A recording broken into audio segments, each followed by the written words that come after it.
Mga misteryo sa pagkamatay ng dating DPWH USEC na si Maria Catalina Cabral. Isa-isang binubusisi ang mga kaganapan bago natagpuang patay sa ibaba ng bangin ang dating Undersecretary. Kahina-hinala ito sapagkat siya ay susi sa makasaysayang korupsyon na ibulgar sa bansa. Aksidente ba ang kanyang pagkamatay o may kasamang foul play?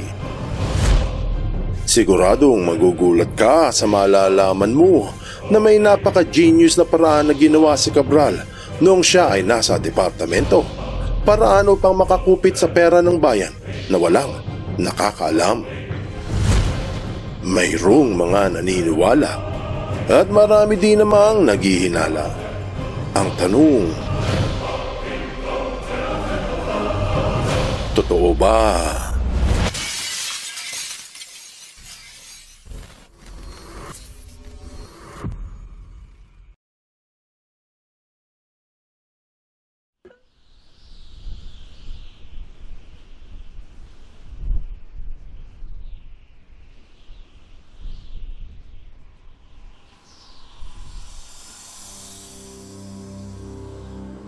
Bagamat patuloy ang investigasyon sa pagkamatay ni dating DPWH USEC Catalina Cabral noong 18 buwan ng Disyembre 2025, hinalughog ng NBI ang pinagtuluyan nitong Ion Hotel para makakuha ng mahalagang impormasyon.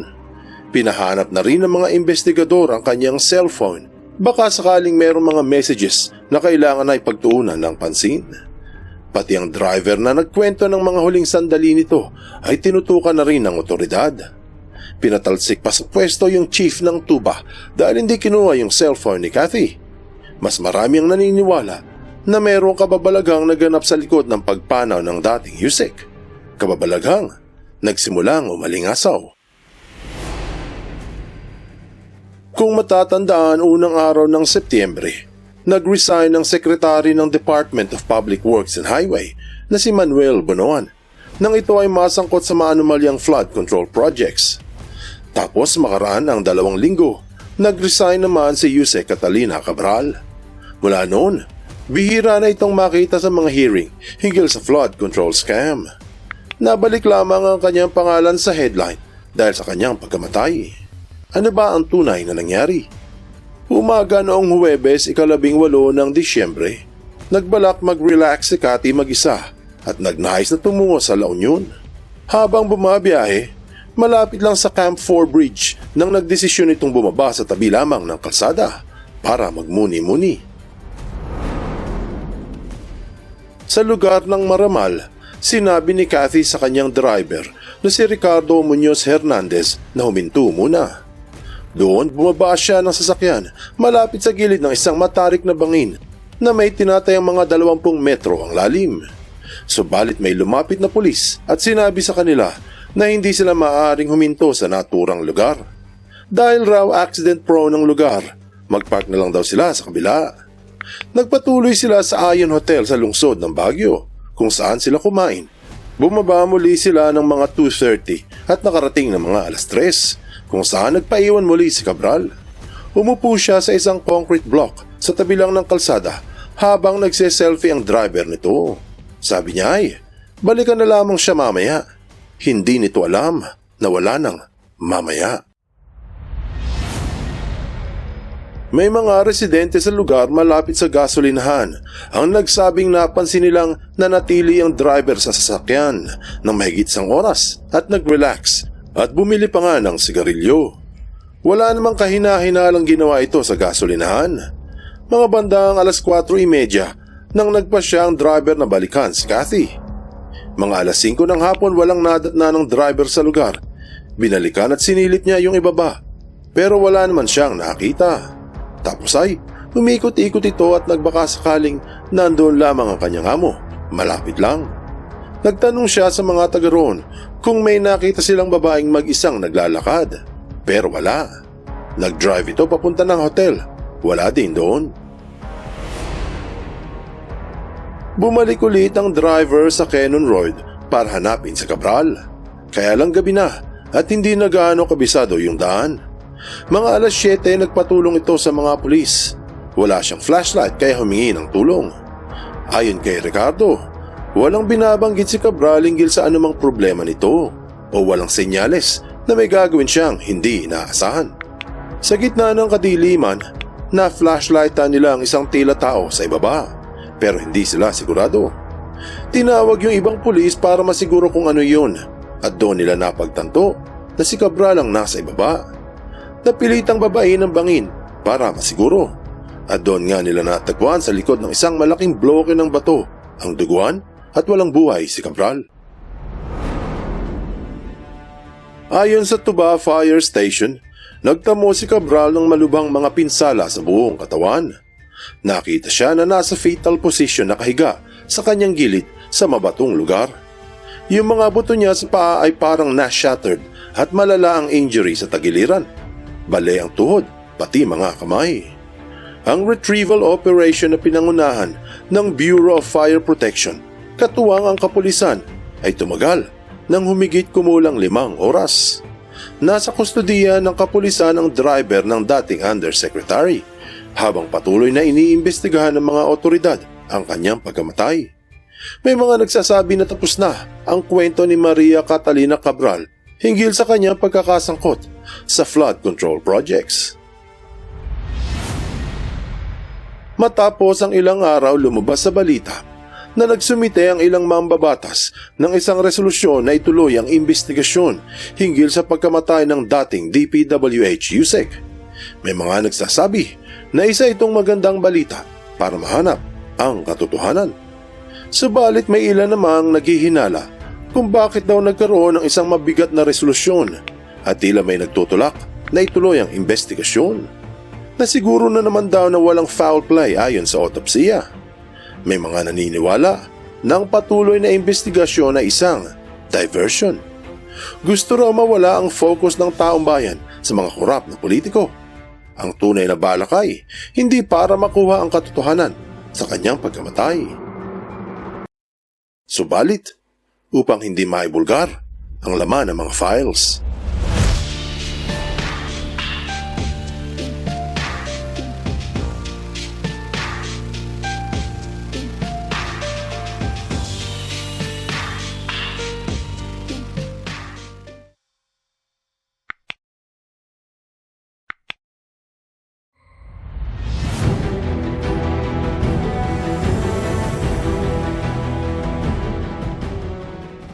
Kaila sa marami na mataas ang katungkulan ni Cabral, hindi dahil sa politika, ngunit dahil sa kanyang talino.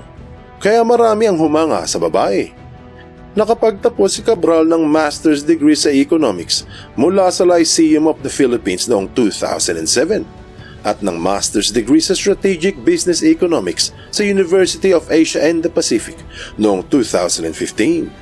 Siya ay isang PhD candidate sa Urban and Regional Planning sa University of the Philippines at nakakuha rin siya ng mga sertipikasyon mula sa Wharton Harvard Kennedy School at Mohammed bin Zayed University sa mga larangan tulad ng data analytics, digital transformation at artificial intelligence. Sa madaling salita, magaling itong magmanipula ng impormasyon. Dahil sa galing ni Cathy, unti-unti siyang umangat sa hanay mula engineering aide at entry-level civil engineer hanggang senior civil engineer, division chief, project manager, assistant project director, service director, assistant secretary at kalaunan ay naging undersecretary. Mantakin mo ang pinagdaanan niya, kaya naman hindi lamang mataas ang posisyon nito sa DPWH, napakalawak din ng kanyang control. Siya mismo ang may hawak ng IMS o Information Management Service. Ito yung kumokontrol sa lahat ng computer system sa buong ahensya. Sa madaling salita, ito ang data nerve center ng DPWH o yung kumukonekta sa milyong-milyong impormasyon sa departamento. Sa Information Management Service, nakafile ang mga planning process ng department, pag-budget at execution ng mga proyekto. Kumbaga sa utak ng tao, ito yung subconscious mind na kahit yung hindi mo matandaan ngayon, Dahil sa tagal ng panahon, diyan lahat nakafile at pwedeng mailabas kung gugustuhin. Sa IMS makikita ang lahat ng kalsada at tulay na asset ng departamento, mga flood control at drainage projects, kung nasaan ito itinayo, magkano ang ginastos at kung tapos na. Hawak din niya yung sinasabing MYPS o Multi-Year Programming System. Ito yung ginagamit upang planuhin, i-prioritize at i-schedule ang mga infrastructure projects, karaniwan ay 3 hanggang 6 na taon. Si Cabral din ang may control sa tinatawag na RBIA o Roads and Bridges Information Application. Ito yung database ng lahat ng national road at mga tulay na asset ng DPWH. Nagsisilbing central database ng lahat ng pambansang kalsada at tulay sa buong Pilipinas. Ang layunin nito ay magkaroon ng isang opisyal na listahan ng lahat ng proyekto ang departamento at mapagkukuhanan ng mga impormasyon hinggil sa inventory, sa kondisyon, kung saan ang lokasyon, katayuan ng mga kalsada at tulay, sira pa ba o buo pa, pati haba ng kalsada na katala din, uri na pavement na gamit, kung concrete, asphalt o gravel, pati bilang ng mga lanes, haba at lapad, uri ng estruktura, taon ng pagkakagawa, and a partridge in a pear tree. Si Cabral din ang may hawak sa HDM4 o Highway Density Management Version 4, software application na si Cabral din ang may control. Kung nagulat ka dahil sa masyadong mataas ang antas ng kaisipan ng dating USEC, sa maririnig mo siguradong wala kang masasabi hinggil sa kanyang galing. Upang masiguro na siya lamang ang may control sa taas, gumawa ito ng isang secret formula kung paano niya makokontrol ang pagbigay ng bilyong-bilyong halaga ng budget na may kickback. Ang tinawag niya itong BBM Parametric Formula o Baseline Balanced Managed. Napakaganda ang pakinggan pero siya lamang ang nakakaunawa. Sinabi pa nga yan ni dating Yusek Bernardo sa News 1 na si Cabral lamang ang nakakaunawa sa inimbento niyang parametric formula.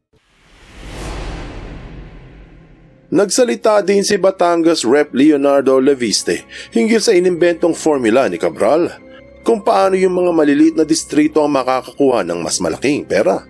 Sinabi pa na para daw itong pork barrel nang may control ay ang DPWH head office. Siyempre, sino ba ang may hawak ng mga impormasyon sa head office ng departamento katulad ng IMS, ng MYPS, ng RBIA, ng HDM4? Hindi ba't si Cabral? Sinabi pa nga ni dating Yusek Bernardo na Yusek Cabral has total influence and authority in preparing and finalizing the NEP for infrastructure. Yusek Cabral made the formula for the budget allocations for the 3 congressmen. Ibig sabihin, dahil sa inimbentong formula, kayang manipulahin ni Cabral ang mga datos sa kanyang computer. Ang parametric formula na inimbento ni Cabral ay siya lang ang nakakaunawa. Kumbaga sa pelikulang Matrix, si Cabral ang the architect na nagdisenyo sa buong operasyon. Para siya lamang ang may kontrol at nakakaunawa kung paano ilalabas ang pera sa mga proyekto. Hindi dahil sa kailangan ito ng mamamayan, subalit depende sa laki ng kickback at porsyento. Siya ang nilalapitan ng mga kongresista at senador upang mabigyan ng budget ang kanilang nasasakupan.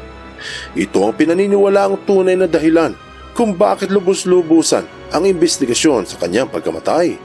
Para nga naman mapunta lahat ng resources kung paano ito nahulog at mawala ng gana ang taong bayan sa kung ano ang iniwanan nito.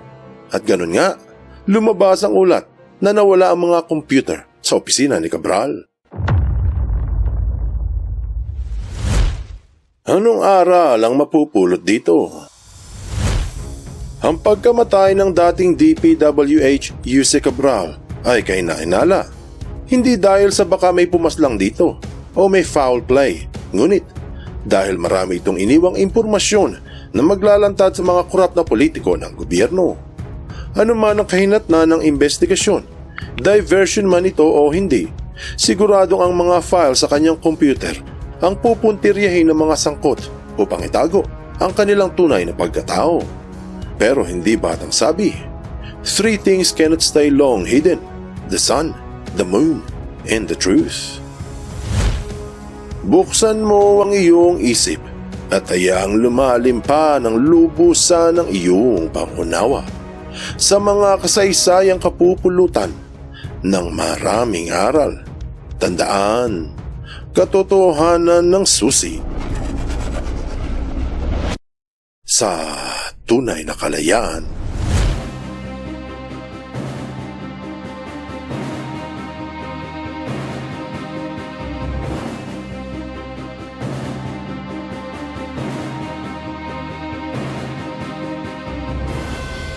Use this data to be and convert them to meaningful information that we can use to develop and improve our existing policies and process. And I think AIB could help us do that.